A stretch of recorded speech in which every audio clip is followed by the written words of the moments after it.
जय श्री राम। तो केमिस्ट्री का पहला सेट कर रहे हैं हम 2024 का। तो पहली वीडियो में हमने जो है क्वेश्चन नंबर 1, 2 और 3 जो है वहाँ तक कर लिया था। अब इस वीडियो में हम क्वेश्चन नंबर 4 से आगे बढ़ेंगे। ये कह रहा है कि रोजेनमुंड अपचयन पर एक संक्षिप्त टिप्पणी लिखिए। एथाइन पर H2SO4 एवं HgSO4 की उपस्थिति में जल की अभिक्रिया का केवल रासायनिक समीकरण लिखिए। तो जी रोजेनमुंड अपचयन देख लेते हैं। रोजेनमुंड अपचयन क्या होता है? ये एसिड क्लोराइड से जो है सीधा एल्डिहाइड में अपचयन करने का एक अभिक्रिया है। तो इस अभिक्रिया में एसिल क्लोराइड RCOCl को एल्डिहाइड में अपचित किया जाता है। इस अभिक्रिया में एसिल क्लोराइड की अभिक्रिया हाइड्रोजन गैस से कराई जाती है। PD यानी पैलेडियम जो है उत्प्रेरक है और BaSO4 जो है उत्प्रेरक विष है। मतलब जो इसकी क्रियाशीलता को थोड़ा सा कम करता है, इसको थोड़ा सा निष्क्रिय करता है ताकि कहीं ये इस एल्डिहाइड को भी दोबारा से अपचयित करके एल्कोहल ना बना दे। ठीक है, तो ध्यान रखना है। PD क्या करेगा?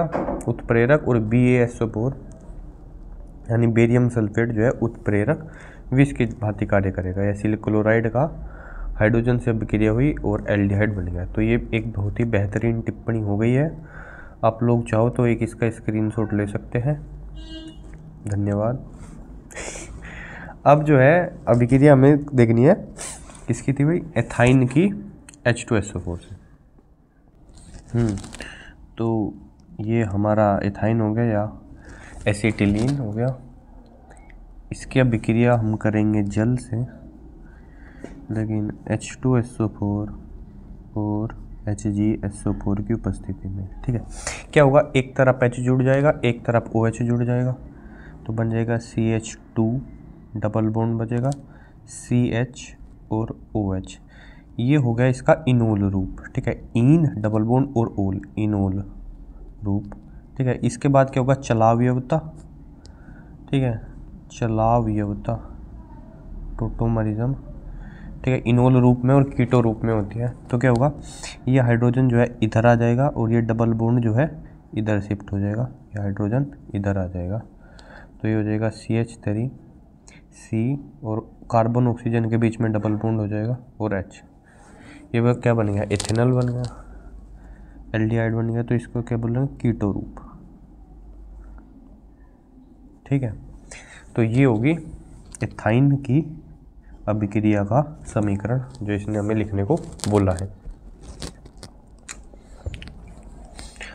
अगला क्वेश्चन है कि अभिक्रिया की आणविकता एवं कोटि में अंतर का उल्लेख कीजिए। वो फिर कह रहा है अभिक्रिया हाइड्रोजन क्लोरीन HCl शून्य कोटि की अभिक्रिया, अभिक्रिया का वेग समीकरण लिखिए जी। ठीक है, तो सपोज कोई अभिक्रिया है AA प्लस BB से बना CC प्लस DD। ठीक है, ये अभिक्रिया है और अभिक्रिया का वेग जो है, वेग दिया है बराबर के। अभिकारक कौन कौन है? A और B। तो A की पावर X और B की पावर Y। तो यहाँ पर जो अभिक्रिया की आणविकता होगी, आणविकता वो क्या होगी कि अभिक्रिया में इसके एक साथ कितने अणु जो है रिएक्ट करते हैं। तो A के A अणु स्मॉल a और B के B अणु। तो अभिक्रिया की आणविकता होगी A प्लस B। लेकिन अभिक्रिया की जो कोटि होगी, कोटि क्या है कि अभिक्रिया के वेग समीकरण में अभिकारकों की सांद्रता की जो घात है उनका जोड़ किस किस घात पे जब वो निर्भर करता है। तो अभिक्रिया की कोटि क्या होगी? वो होगी X प्लस वाई। अब ये X प्लस वाई जो है ये A प्लस B के बराबर भी हो सकता है, उससे अलग भी हो सकता है। ये X प्लस वाई जो है पॉजिटिव भी हो सकता है, निगेटिव भी हो सकता है। हो सकता है कि अभिक्रिया की सांद्रता बढ़ाने से अभिक्रिया का वेग कम होता हो, या जीरो भी हो सकता है। लेकिन A प्लस B ना निगेटिव हो सकता ना जीरो हो सकता, जबकि एक जो है पूर्ण संख्या हो सकती है। मतलब ये तो एक नेचुरली नंबर हो सकता है, जैसे 1 2 3, क्योंकि या तो एक अणु भाग लेगा या दो अणु, ऐसा तो है नहीं कि आधा अणु भाग लेगा। लेकिन अभिक्रिया की कोटि जो है वो फ्रैक्शन में भी हो सकते हैं। जरूरी थोड़ा ना वो उसकी एक पावर के अकॉर्डिंग ही वेग हो, क्योंकि ये तो क्या, एक ये तो मतलब अभिक्रिया की रेट जो है जैसे अभिक्रिया हो रही है उस पर डिपेंड कर रहा है, लेकिन अणु तो पूरा ही रहेगा, वो तो आधा अधूरा नहीं हो सकता। तो ये इनके बेसिक से डिफरेंस है। एक बार किताब से अच्छे से पढ़ लेना, किताब वाली लैंग्वेज में, बात मैंने बता दी। दूसरी बात कह रहा है ये एक अभिक्रिया है H2 + Cl2 से 2HCl। कह रहा है कि ये जो शून्य कोटि की अभिक्रिया है, तो शून्य कोटि की अभिक्रिया तो अभिक्रिया का वेग जो है किसी एक के भी रेस्पेक्ट में लिख सकते हैं। सपोज H2 के लिए लिखते हैं dH2/dt, तो वो क्या होगा K, और वो किसी की भी पावर पे डिपेंड नहीं करेगा, मतलब H2O की पावर भी 0 और Cl2 की पावर भी 0, क्योंकि शून्य कोटि की अभिक्रिया है। तो ये हो गया इस अभिक्रिया का वेग समीकरण। ठीक है, किसी की पावर 0 उसकी वैल्यू क्या हो जाती है 1 हो जाती है, तो सिर्फ क्या हो जाएगा वो कांस्टेंट हो जाएगा, K हो जाएगा।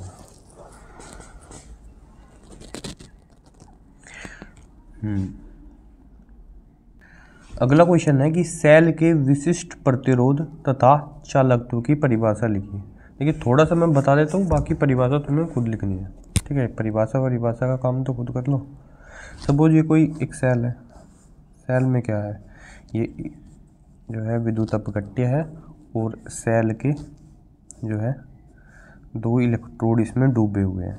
ठीक है, हम मान लेते हैं कि ये विद्युत अपघट्य है, इसका प्रतिरोध R है, सेल के इलेक्ट्रोडों के बीच की दूरी L है, और सेल की जो प्लेट का क्षेत्रफल है वो क्या है A है। ठीक है, तो एक तो L/A को हम बोलते हैं सेल कांस्टेंट, क्या बोलते हैं सेल कांस्टेंट, सेल नियतांक।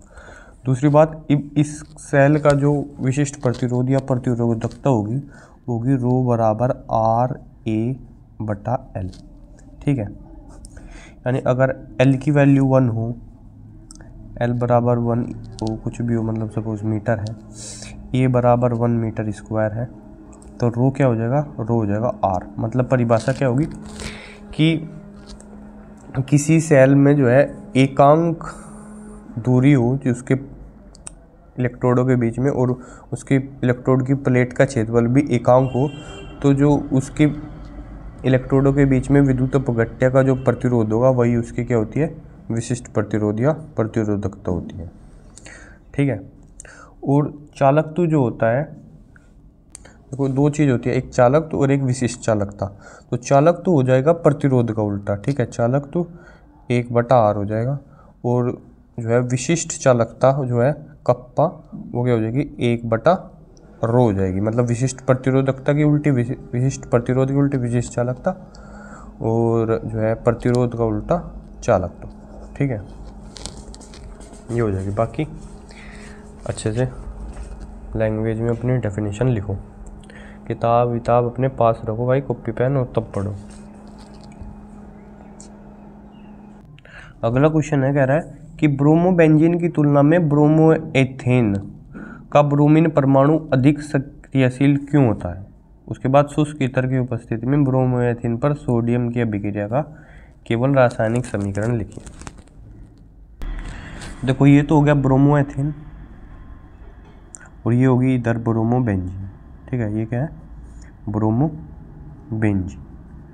अब है क्या कि इसमें तो इधर ये सिंगल बॉन्ड है, बॉन्ड इधर भी सिंगल है, लेकिन ये क्या करेगा, ये तो रेजोनेंस करेगा, बेंजीन रिंग के साथ क्या करेगा, रेजोनेंस करेगा। ये इधर आ जाएगा इसका लोन पेयर, ये बॉन्ड इधर चला जाएगा, फिर ये इधर होके कुल मिला के जब हम इसका हाइब्रिड स्ट्रक्चर बनाएंगे तो उसमें क्या होगा, इधर ये क्या होगा, ये जो सिंगल बॉन्ड है इसकी प्रकृति आंशिक रूप से डबल बॉन्ड की होती है, आंशिक द्विबंध होता है। ठीक है, यानी ब्रोमोबेंजीन में ब्रोमीन और कार्बन में क्या होता है, आंशिक रूप से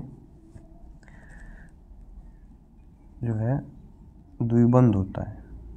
ठीक है, ब्रोमोबेंजीन में क्या है, ब्रोमोबेंजीन में क्या है, आंशिक द्विबंध है, आंशिक जिसको तोड़ना क्या है मुश्किल है, इसलिए ये क्या हो जाता है, ये हो जाता है कम क्रियाशील। ठीक है, जबकि ब्रोमोएथेन में ऐसा कोई चक्कर नहीं आ रहा है रेजोनेंस का, तो क्या होगा, ये ज़्यादा क्रियाशील होगा। फिर आगे अभिक्रिया के लिए कह रहा था, तो ब्रोमोएथेन की सोडियम के साथ अभिक्रिया शुष्क ईथर की उपस्थिति में, तो कौन सी अभिक्रिया होती है? वोल्टाज अभिक्रिया होती है। ठीक है, ये 2 सोडियम 2 Br को पकड़ लेंगे इधर ही, कहेंगे इधर आ जा हमारे पास, किधर जा रहा, और ये एल्किल बन के बना लेंगे एक बड़ी एल्केन CH2CH3। ठीक है, तो क्या बन गई? ब्यूटेन बन गई। क्या नाम है इसका? वोल्टाज अभिक्रिया।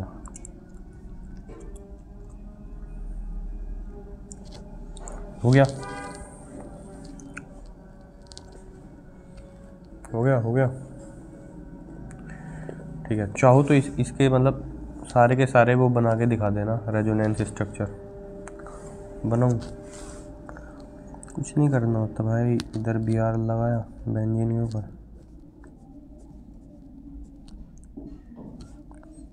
और इसका ये इधर Br पे जो है पॉजिटिव चार्ज आ जाएगा, इधर डबल बॉन्ड हो जाएगा, इधर जो है 2 इलेक्ट्रॉन आ गए फालतू के, 2 निगेटिव चार्ज है, ये ऐसे हैं, फिर ये इधर आ जाएगा, ये इधर आ जाएगा,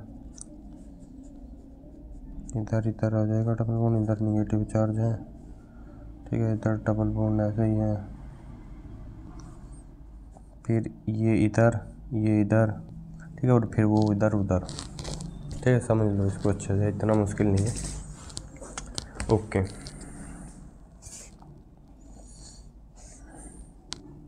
बना ही दूंगा।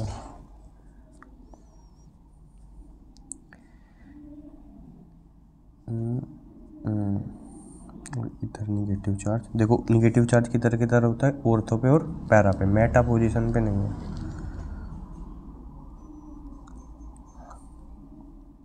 अब अगली बार ये इधर और ये अपने घर।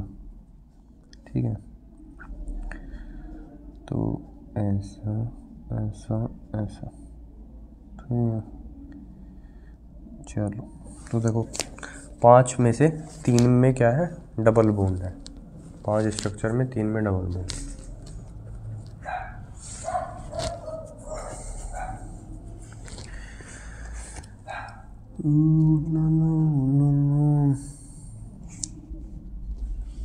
अगला क्या है? क्वेश्चन 5 का क्या है कि एमीन किसे कहते हैं? प्राथमिक एमीन, द्वितीयक एमीन तथा तृतीयक एमीन में विभेद के लिए एक परीक्षण लिखिए। ठीक है, तो एमीन किसे कहते हैं? अगर हम अमोनिया का, ये अमोनिया है,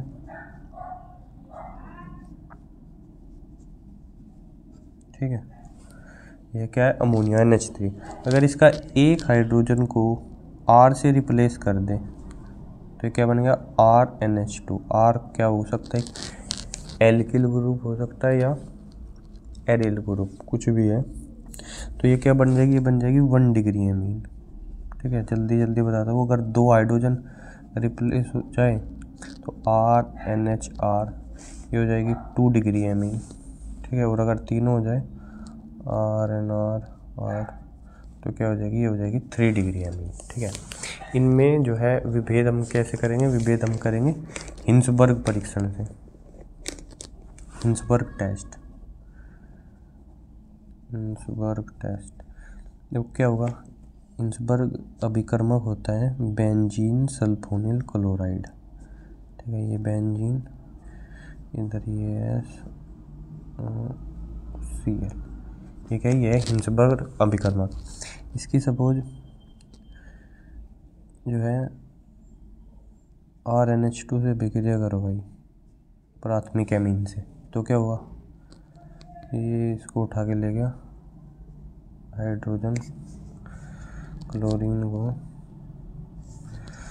और ये बनेगा बेंजीन सल्फोनामाइड O। ठीक है, ये N इधर H और इधर R। ठीक है, इसका नाम क्या है? N alkyl benzene sulphonamide. ठीक है, अब देखो ये वो तगड़ा इलेक्ट्रॉन खींचने वाला है, इस पे से इलेक्ट्रॉन खींचेगा, ये इससे खींचेगा, तो ये हाइड्रोजन कैसे हो जाएगा? ये एसिडिक हाइड्रोजन हो जाएगा। ठीक है, मतलब अब अगर मैं कोई अम्ल सॉरी कोई क्षार इसमें डालूँ NaOH, तो वो इसका हाइड्रोजन को जो है खींच के लेके जाएगा यहाँ से और इसके साथ लवण बनाएगा। मतलब ये क्या है, ये आगे क्या है, क्षार में घुलनशील है या क्षार में विलेय है, क्षार में ये घुल जाता है जो ये बना है N-एल्किल सल्फोनेमाइड। ठीक है, तो ये क्या करता है, ये 1 डिग्री एमीन ये वाली रिएक्शन देता है इसके साथ हिंसबर्ग अभिकर्मक के साथ, हिंसबर्ग अभिकर्मक। ठीक है, अब 2 डिग्री देखे कैसे देगा, यहीं से बता देता हूँ। 2 डिग्री में क्या होगा, यहाँ ये R होगा, ये R होगा, ये R होगा तो ये भी R होगा, ये भी R होगा, मतलब हाइड्रोजन है नहीं कोई जाने वाला। ठीक है, तो वो क्या हो जाएगा, वो क्षार में अविलेय हो जाएगा। ठीक है, क्या हो जाएगा, क्षार में अविलेय हो जाएगा। 3 डिग्री में क्या होगा, 3 डिग्री में ये R है। ठीक है, ये R है तो यहाँ पर क्या होगा फिर, ये यहाँ पर कोई अभिक्रिया ही नहीं होगी, कोई अभिक्रिया नहीं होगी। ठीक है, तो 3 डिग्री कोई अभिक्रिया नहीं देता है, 2 डिग्री घुलता नहीं है, 1 डिग्री घुल जाता है। अब 2 डिग्री के में ये बन गया, ठीक है, R बन गया, क्या बन गया, NN डाई एल्किल, देखो 2 R है, डाई एल्किल बेंजीन सल्फोनेमाइड, ये बन गया।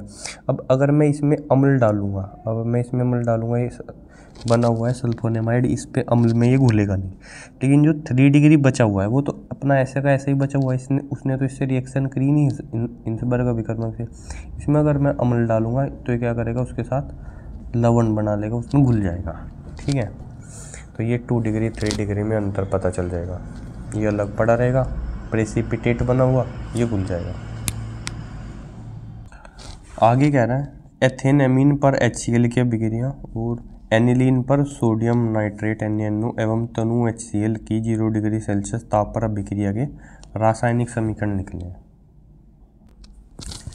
जी, तो ये हो गई हमारी एथेनामीन C2H5NH2। ठीक है, ये एमीन क्या होता है, एक क्षारीय चीज़ है। ठीक है, अमोनिया भी क्षारीय होती है, इसकी HCl के साथ अभिक्रिया करवाएंगे, HCl क्या है, अम्ल है, तो क्षार और अम्ल मिलके क्या बना लेंगे, लवण बना लेंगे, C2H5NH3 पॉजिटिव Cl नेगेटिव। ठीक है, क्या बना लिया, लवण बना लिया। तो ये अभिक्रिया होगी एथेनामीन की HCl के साथ। दूसरी है एनिलीन की अभिक्रिया करवानी है किसके साथ, NaNO2 और HCl के साथ। NaNO2 और HCl जो है मिलके क्या बना लेते हैं, HNO2 बना लेते हैं, नाइट्रस अम्ल इसको बोलते हैं। क्या बोलते हैं, नाइट्रस अम्ल प्लस NaCl। ठीक है, अब ये मेन चीज़ है नाइट्रस अम्ल, ये अभिक्रिया करेगा एनिलीन के साथ। एनिलीन क्या होता है, जब एमीन के नीचे बेंजीन लगी हो वो एनिलीन होता है। एनिलीन के साथ HNO2 प्लस HCl। ठीक है, ऐसा तो है नहीं HCl एक ही है, बहुत सारे अणु हैं, लोग इधर ही कन्फ्यूज होता है कि HCl तो यहाँ चला गया, अब यहाँ कहाँ से आया। ठीक है, तो भाई ये बनाता क्या है, 0 डिग्री से 5 डिग्री सेल्सियस के बीच में तापमान है, ये बनाता है डाई एंजोनियम लवण, N के साथ N और Cl, ये पॉजिटिव ये निगेटिव, और नीचे जो है बेंजीन, ये बन गया बेंजीन डाई एंजोनियम क्लोराइड। ठीक है, ये इसको बोलते हैं डाई एंजोनियम, प्लस क्या क्या गया, N गया Cl गया, प्लस 2H2। ठीक है, इधर लिख देते हैं प्लस 2H2। एक 4 हाइड्रोजन है, 2 ऑक्सीजन है, तो 2 जल, तो ये बन गया बेंजीन डाई एंजोनियम लवण। ठीक है, ठीक है, देख लो अच्छे से देख लो, चाहो तो खचक करके स्क्रीनशॉट ले लो। चलो जी, अगला है 5 का ख कि डी ब्लॉक तथा एफ ब्लॉक के तत्व क्या है। डी ब्लॉक में इलेक्ट्रॉन डी में आएगा, एफ में आएगा, इनके सामान्य इलेक्ट्रॉनिक विन्यास लिखे। तो ये काम आपको अच्छे से सुंदर से परिभाषा लिखते हुए, उदाहरण लिखते हुए, इलेक्ट्रॉनिक विन्यास लिखते हुए ये खुद करना है, ठीक है। उठाओ किताब, चलो आगे चलते हैं। क्या होता है जब, केवल रासायनिक समीकरण दीजिए, एथेनॉल को सोडियम ब्रोमाइड तथा सांद्र सल्फ्यूरिक अम्ल के साथ गर्म किया जाता है। एथेनॉल CH3CH2OH किसके साथ गर्म करेंगे, कहाँ गया, सोडियम ब्रोमाइड और सांद्र H2SO4, तो क्या बन जाएगी, ब्रोमो एथेन बन जाएगी, ठीक है। ये Br इधर आ जाएगा, प्लस NaHSO4, ठीक है, NaHSO4 प्लस H2, ये अभिक्रिया हो जाती है। तो ये मतलब एल्कोहल से ये हेलो एल्केन बनाने की शुरुआत की जो विधियाँ है उन्हीं में से है एक अभिक्रिया, ठीक है। सबसे शुरू में जब ऑर्गेनिक केमिस्ट्री शुरू करें वहीं पड़ी हुई। दूसरा है टोल्यूइन की अभिक्रिया, ठीक है, देख लो। टोल्यूइन की अभिक्रिया आयरन चूर्ण की उपस्थिति में तथा अंधकार में क्लोरीन गैस से कराई जाती है, ठीक है। तो देखो पहले तो क्या होता है, जो आयरन होता है, आयरन का चूर्ण क्लोरीन से अभिक्रिया करके कुछ तो बना लेगा FeCl3, ठीक है। उसके बाद आयरन चूर्ण भी लिख सकते हैं, FeCl3 भी लिख सकते हैं, ऐसी कोई बात नहीं है। तो ये हमारी टॉल्यूइन होगी, बेंजीन पे CH3। इसकी अभिक्रिया क्लोरीन से आयरन चूर्ण लिखो या FeCl3 की उपस्थिति में, ठीक है। तो क्या होगा, ऑर्थो पैरा पे क्लोरीन ग्रुप लग जाएगा, हैलोजनीकरण अभिक्रिया हो जाएगी, ठीक है, क्योंकि अंधकार है, अंधकार है। प्रकाश होता तो क्या होता, प्रकाश होता तो Cl ऐसे बीच में से टूटता, होमोलिटिक प्रेजन होता है इसका, और इसके वो बन जाते हैं रेडिकल्स, ठीक है। तो फिर यहाँ से जुड़ता, लेकिन अभी क्या होगा, ऑर्थो पैरा, एक पैरा वाला और एक ऑर्थो वाला, Cl, ठीक है, ये हो गया।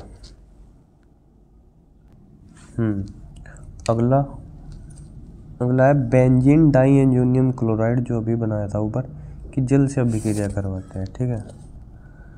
तो बेंजीन डाइएन्जोनियम क्लोराइड, ठीक है, और इसमें जल डाल के इसको क्या करो, गर्म करो, इसको 0 डिग्री पे नहीं काम चलेगा। तो क्या होगा, ये यहाँ से निकल के भाग जाएगा, इधर फिनोल बन जाएगा और प्लस एक HCl और नाइट्रोजन गैस अपने घर गई, उड़ गई। तो ये क्या बन जाएगा, फिनोल बन जाएगा।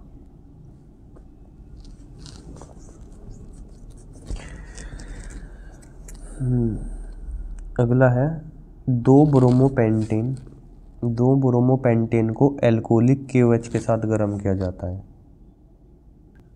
तो 2-ब्रोमोपेंटेन CH3 CH2 CH2 CHBr 2 पे और इधर CH3 5 हो गए। ये हो गया 2-ब्रोमोपेंटेन। इसमें एल्कोहलिक KOH डालेंगे, क्या होगा, एक तो KBr बाहर जाएगा, एक हाइड्रोजन को पास वाले अल्फा कार्बन से हाइड्रोजन को निकाल के लेके जाएगा। इसमें 2 संभावनाएं, एक यहाँ से जा सकता है, एक यहाँ से जा सकता है। तो एक तो क्या जाएगा, KBr बाहर जाएगा और H2O बाहर जाएगा, ठीक है। तो एक तो CH3 CH2, अगर यहाँ से हाइड्रोजन गया तो CH double bond CH CH3, ठीक है, ये एल्कीन बन सकती है, ठीक है। प्लस एक CH3 CH2 CH2 CH, यहाँ तक आ गई बात। यहाँ से जाएगा तो डबल बॉन्ड CH2, ठीक है।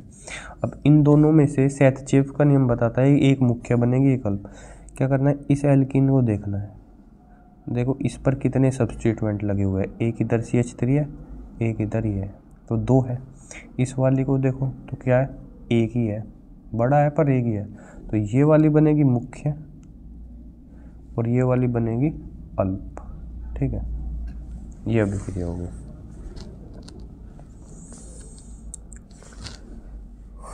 खींचो स्क्रीनशॉट, ठोको ताली। अब है भाई 5 का घ क्वेश्चन कि वाष्प दाब में अवनमन संबंधी राउल्ट के नियम का उल्लेख कीजिए। 293 केल्विन ताप पर शुद्ध जल का वाष्प दाब इतना है और 450 ग्राम जल में 25 ग्राम ग्लूकोज घोल देने पर वाष्प दाब कितना होगा, उसकी गणना कीजिए। देखो राउल्ट का नियम मैं समझा देता हूँ, परिभाषा खुद लिखिए। सपोज दैट कि ये ए है, ठीक है, बंद है, और ये बी है।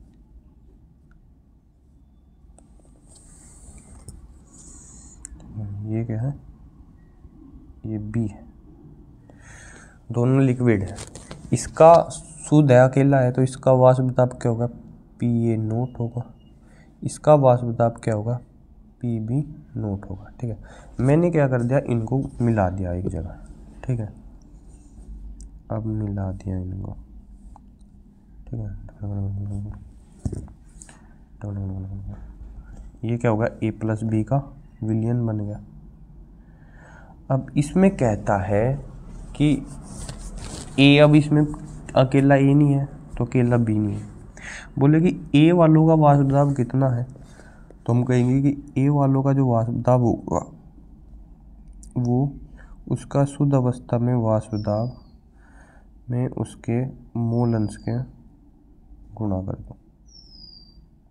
मोल एक्चुअली होता क्या है, वो बोलता है कि A का वाष्प दाब उसके मोल अंश के अनुक्रमानुपाती होगा और ये क्या आ जाएगा, कांस्टेंट का काम करेगा। ऐसे B का हो जाएगा PB0 XB, क्योंकि B का B वाले के जो है होगा, और कुल वाष्प दाब P बराबर क्या होगा, PA प्लस PB, ये होगा टोटल वाष्प दाब। ओके, लेकिन सपोज B हमने एक ऐसी चीज़ ली है जिसका वाष्प दाब होता ही नहीं, जो वोलेटाइल ही नहीं है, मतलब जो वाष्प में जाएगा नहीं, तो क्या होगा, कुल वाष्प दाब अब क्या होगा, A का मोल अंश की गुणा होगी। मोल अंश किसी भी चीज़ का क्या होगा, 1 से कम ही होगा। अगर 2 चीज़ है तो क्या होगा, कुल वाष्प दाब क्या होगा, वो A बचेगा, वो क्या हो जाएगा, कम हो जाएगा। उसको बोलते हैं वाष्प दाब में अवनमन। मतलब जैसे ही हमने जल में ग्लूकोज मिलाया, ग्लूकोज का वाष्प दाब है ही नहीं, ये PB0 है, तो कुल वाष्प दाब जो होगा वो जो जल का पहले वाष्प दाब था उसमें जल के मोल अंश की गुणा हो जाएगी। ठीक है, ये हमारा न्यूमेरिकल ऐसे होएगा। हमें क्या दिया है, हमें जल का शुद्ध वाष्प दाब दिया है, जो है वो दिया है 17.535 mmHg। हमें क्या करना है, हमें जल का मोल अंश ज्ञात करना है। ठीक है, हमें फाइंड करना है जल का मोल अंश। मोल अंश के लिए हमें क्या करना है, ऊपर जल के मोल और नीचे जल के मोल, N लिख लेते हैं ऊपर, इसको जल के मोल प्लस ग्लूकोज के मोल। ठीक है, अब देखो जल के मोल, मोल कैसे निकालते हैं, मोल किसी भी भार बटे अणु भार। ठीक है, ये मैं बार बार सिखा रहा हूँ, भार बटे अणु भार। जूम इन कर लेते हैं। ओके, तो जल का भार कितना है, जल का भार है 450 ग्राम। जल का अणु भार होता है H2 का 18 ग्राम पर मोल। ठीक है, तो इससे काटेंगे, ये आ जाएगा 9 पंजे 45, 50/2 25 मोल, 25 है जल के।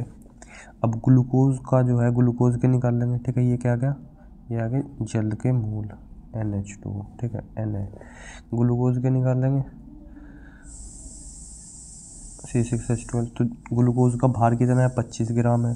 ग्लूकोज का कितना होता है अणुभार, 180 होता है ग्राम पर मोल। सी करके देखो C6H12O6 का, तो काटेंगे भाई इसको, 5/36 आ जाएगा, 36×180। ठीक है, तो अब जल का मूल अंश निकालेंगे। जल का मूल अंश कैसे निकालेंगे? जल के मूल जो कि कितने हैं 25 बटे कुल मूल 25 प्लस 5/36। ठीक है, तो 5 से ऊपर नीचे कॉमन लेके काट देंगे, ऊपर 5 हो जाएगा, ये हो जाएगा 5 + 1/36। क्या करा है? थोड़ा सा गणित करा है, गणित तुम्हें आना चाहिए। तो 36×180 181, और ये ऊपर चला जाएगा तो ये बन जाएगा 180/181। ये आ गया जल का मूल अंश। देखो थोड़ा सा ही कम है 1 से, पर कम जरूर है। ठीक है, तो अब जो जल का वाष्प दाब जो होगा, अब इधर आ जाओ, तो जल का वाष्प दाब जो होगा वो क्या होगा? जल का शुद्ध अवस्था में वाष्प दाब गुणा उसका मूल अंश। ठीक है, ये कितना है? 17.535, और गुणा ये कितना है? 180/181। 181 प्राइम नंबर है, कटना पिटने नहीं कुछ, तो भाग करेंगे, कैलकुलेटर लगा कर दिया मैंने तो लगभग 438 mm है चाहिए। ठीक है, याद रख लो इसे, तो कहाँ गुणा भाग करते फिरोगे तुम। तो ये हो जाएगा। तो यहाँ की वीडियो में अभी यहाँ तक रखेंगे। अगले वीडियो में जो है क्वेश्चन नंबर 6 को और क्वेश्चन नंबर 7 को करके ये सेट क्या हो जाएगा? ख़त्म हो जाएगा। तो तब तक बोलते रहिए जय श्री राम।